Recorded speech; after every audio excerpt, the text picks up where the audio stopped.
Hello everyone, welcome to my YouTube channel Ikigai. ఈరోజు మనం నేర్చుకోబోయే వంట చికెన్ కర్రీ. ఇంకెందుకు ఆలస్యం, దానికి కావాల్సిన పదార్థాలు ఏంటో చకచకా చూసేద్దాం రండి. ఇక్కడ నేను చికెన్ కర్రీ చేయడం కోసం 3/4 KG chicken, 3 table spoons salt, 4 table spoons కారం, 1 table spoon garam masala, 4 medium size tomatoes సన్నగా తరిగినవి తీసుకోవాలండి, 4 medium size onions, 1 table spoon ధనియాల పొడి, 1 మీడియం సైజు నిమ్మకాయ రసం, 4 పచ్చిమిర్చి చీలికలు, 2 టేబుల్ స్పూన్ల అల్లం వెల్లుల్లి పేస్ట్. ఆయిల్ రుచికి సరిపడినంతగా సరిపోతుందన్నమాట. ముందుగా స్టవ్ వెలిగించి బాండీలో నూనె పోసి దాంట్లో ఉల్లిపాయ పచ్చిమిర్చి ముక్కల్ని బ్రౌన్ కలర్ వచ్చేంత వరకు వేయించాలి. ఇలా బ్రౌన్ కలర్ వచ్చిన తర్వాత దీంట్లో ఆల్రెడీ సన్నగా తరిగి పెట్టిన టమాటోల్ని వేసి బాగా మిక్స్ చేసుకోవాలన్నమాట.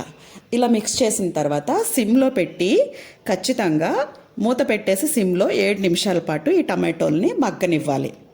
ఇలా మగ్గనిచ్చిన తర్వాత మనము 7 నిమిషాలు కంప్లీట్ అయిన తర్వాత కనుక ఈ మూత తీసి చూస్తే టమాటోస్ వీడియోలో చూసినట్టుగా ఇలా మగ్గుతాయండి.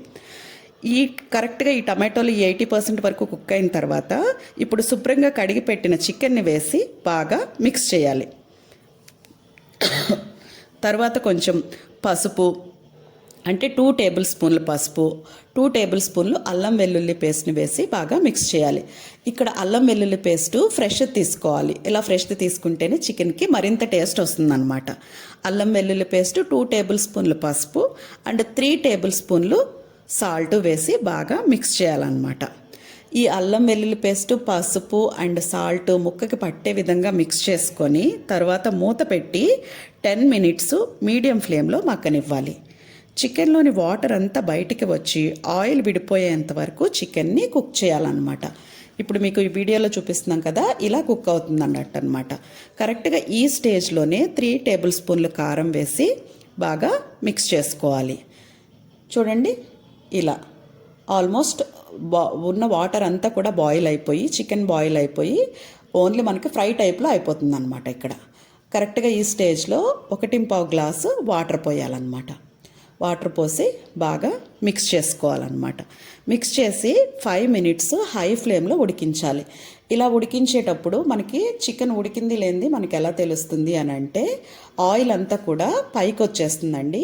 ఆ తర్వాత ఏం చేయాలి, 1 table spoon garam masala, 1 table spoon ధనియాల పొడి, 1/2 టేబుల్ స్పూను జీలకర్ర పొడి వేసి బాగా మిక్స్ చేసుకోవాలన్నమాట. ఇప్పుడు కొంచెం గ్రేవీ అనేది చిక్కబడుతుంది మసాలా వేసిన తర్వాత. చికెన్ ఉడికింది లేనిది తెలియాలి అని అంటే చికెన్ ముక్కని ఒక ఫోర్క్తో కనుక ప్రెస్ చేసి చూస్తే ముక్క కనుక ఈజీగా బ్రేక్ అయిపోతే చికెన్ అనేది ఉడికిపోయినట్లేనమాట. సో ఇంకా లాస్ట్గా ఏంటంటే 2 టేబుల్ స్పూన్లు నిమ్మరసం వేయాలన్నమాట. నిమ్మరసం వేసిన తర్వాత ఎక్కువగా కుక్ చేయాల్సిన అవసరం ఉండదండి. తర్వాత మనము గార్నిష్ చేయడానికి కొత్తిమీర లేదా కొంచెం పుదీనా వేసి గార్నిష్ చేసుకోవాలి.